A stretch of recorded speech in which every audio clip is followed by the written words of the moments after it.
Gonna make a midnight snack. Late night after work omelets.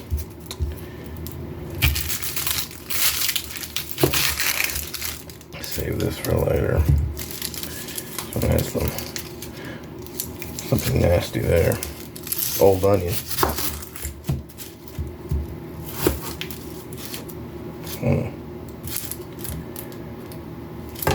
This is kind of a weird cut because of that weird piece that I had to chop off. Rotten piece, whatever you call it. Save this good one for later. Now the onions has layers like this, so you don't actually have to cut it this way. And you gotta do is go like this. If you want to dice it, all you gotta do is cut it down, and then like that. And then you should have some nice dices, and then they break apart. This is my butter and steak fat from earlier. There's something that looks brown there too. This onion's old. I had it in there for a while. Ooh, get you in the eyeballs. Oof.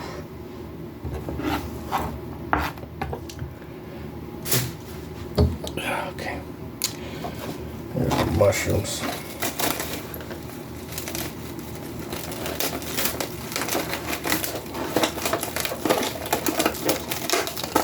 Let's grab a few of these mushrooms out of here. Don't even need that much. Force should do it. They say you're not supposed to wash the mushrooms because then they get all soggy or something. You just wipe them with a paper towel. And then you could just pop these off. They're easier to chop that way. I used to use these too, but sometimes I don't care. I just throw it away. I'm wasteful, I guess.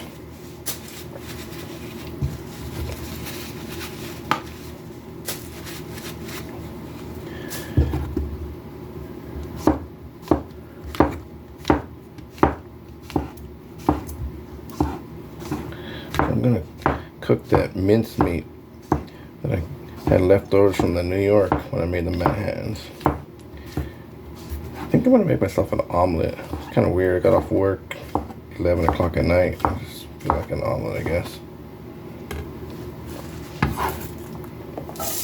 There we go.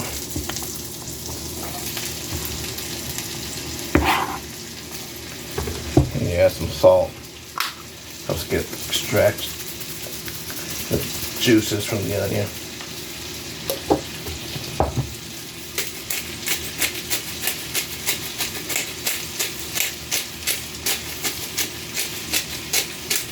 Pepper. Some pepper. I'm too lazy to dice any olives right now. We're chopping the olives. So, I mean garlic. Can't even know what I'm talking about. I'm too lazy to chop garlic.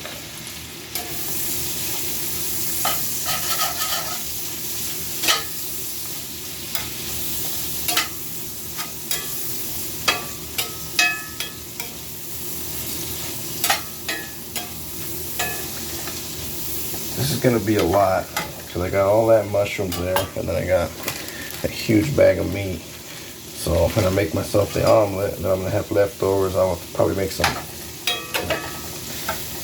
melts, some steak melts, sandwiches tomorrow with that extra meat. Because there's no way I'm gonna eat all that with the mushrooms and the eggs. Yeah. All right, we'll let that cook down for a minute. Okay, I changed my mind. Let's do a garlic. Kind of tough. Jeez. These aren't the normal ones I buy. Like, geez, brutal. Tough as hell. It's like a rock. Usually it bends so easily. Golly. Jeez, what's up with this thing? Whew.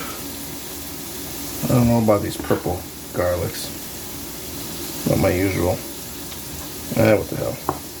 What gambling, man.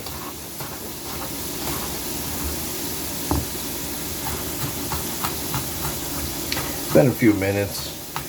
It's sweating out those onions. hoping to get them a little caramelized. Caramelized, how did I say that right? I don't know. Who the hell knows? It's 11:30 at night.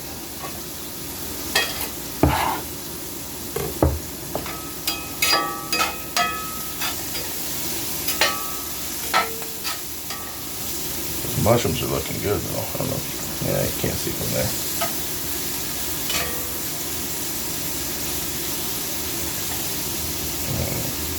Oh, you can smell that garlic starting to kick in. Oh yeah. You know what I'm talking about. Okay. Let me go and transfer this over here to this bowl.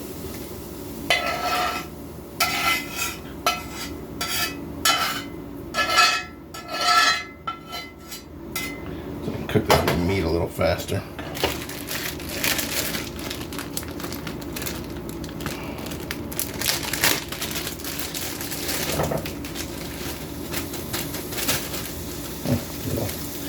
Stowaway, whatever you call it.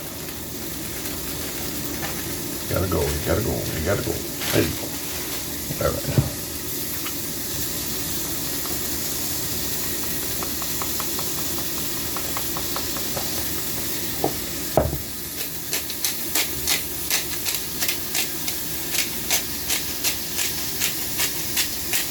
Salt and pepper. That's all we need.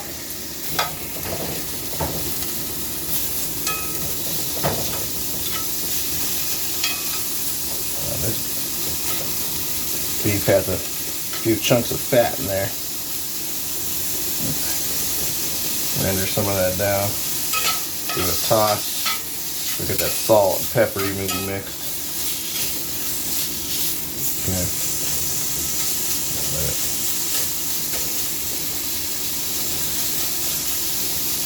Let's let it cook for a minute or 4. Okay, I'm really trying to brown that down and cook down that fat. There's a lot of fat pieces in that. So I really want to render it or cook it. I got this old piece of parsley, so I'm going to use some of that right now too, just to get rid of it because it's starting to turn yellow. This is like 2 weeks ago groceries, and it's probably still good. Dry it up a little bit too. Give it a little extra something. Let's go for it. That's what we do. Yeah. And brown up a little bit. You probably throw this back in. Those onions need to be a little bit more caramelized. Starting to look good. Like I said, I want to break down that fat a little more and caramelize those onions so it looks really good. And cook it a little more so it starts sticking to the bottom of the pan so that moisture goes away. Oh man, that is looking really good. Might as well test the salt. Decent. Yeah. There's too little salt, too much salt. Then there's enough salt. But in the enough salt, it's a big wide area. And there's a perfect spot even in there. The detailed amount. You might eat something that's cooked and it's like, oh yeah, it's not salty or it's not bland, but no, not right. You gotta achieve salt nirvana. Oh, got just about there. But I'm gonna leave it right there. Because I got tricks up my sleeve. Let me tell you some of my secret weapons here. Now, soy sauce, you put too much soy sauce, it becomes like an Asian dish.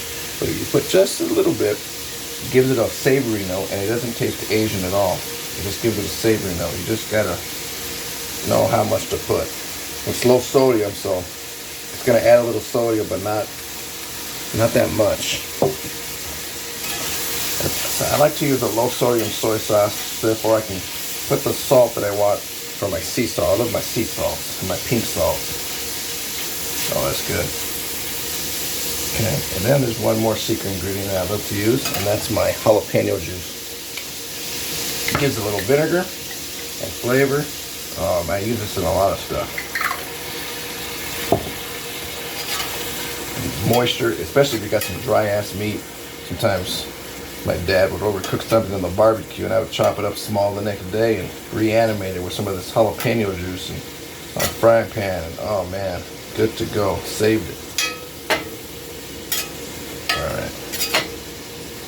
Let's cook it down, get rid of that fluid, let it get absorbed into the meat a little more. Oh, the meat is good though. It's good meat.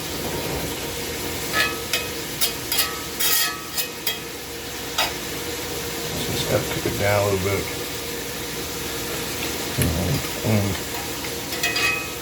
I'm stealing too much.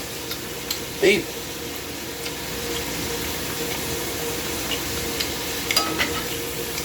Yeah.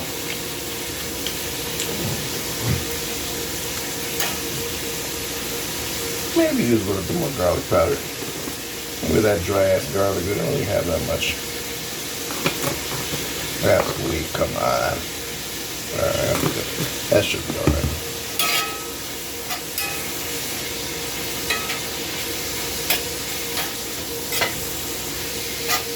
Okay.